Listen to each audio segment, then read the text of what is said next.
out and I want to talk to you a bit about some of the denominational materials that we provide to show who we are. First, I have the Evangelical Catechism. And now, to be honest, no, I did not write the Catechism. Louis Nolau wrote the first version of the Catechism, and I'm very happy that the committee to review Louis's draft did meet in my house, though. And then later on, the revised Catechism was written by Daniel Urian, whose portrait is right here on the wall. So that is an important document. Now, the second document I want to talk about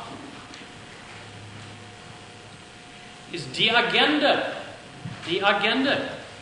The Book of Worship. Book of Worship.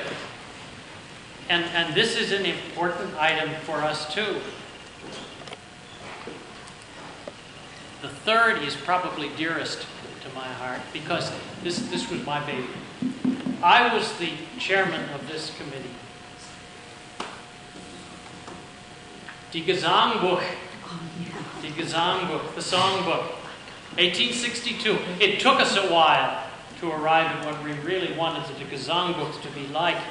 But we did have some good models. In particular, I would like to tell you that just a few years before, Philip Schaff of the Reformed Church put out a hymn book.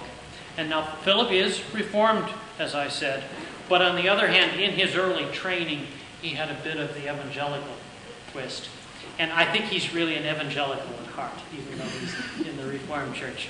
And we found that most of the hymns in Philip Schaff's hymn book we wanted to use also. So there's only a little bit of difference. I'm very pleased that there are only minor differences between the Reformed Gesangbuch and the Evangelical Gesangbuch at this time. So we're particularly happy about that. And then the fourth document I want to show you and talk about is something that I'm sure you're all familiar with. Der Friedensbote, the newspaper, the messenger of peace. And this is important for keeping us together. Now, I have had various positions since the Friedensbote was begun, but for a number of years now I have been editor. So I do spend a lot of time in preparing the editions of Der Friedensbote. So now what are these documents that I have shown you? What are they? Are these the straitjacket that show us just absolutely what one must believe in the Evangelical Synod? Of course not. Of course not. That's not how we operate. But what these are the documents that show us who we are, what we are, how we are related to God. These are the things that we can hold high to other people to enable them to understand us. These go before us. There are people who have learned what the Evangelical Synod is like from these materials long before they had actual contact with us in our churches. I hope that you all use your denominational materials to learn more about who you are and what you are, and to hold your own flag high.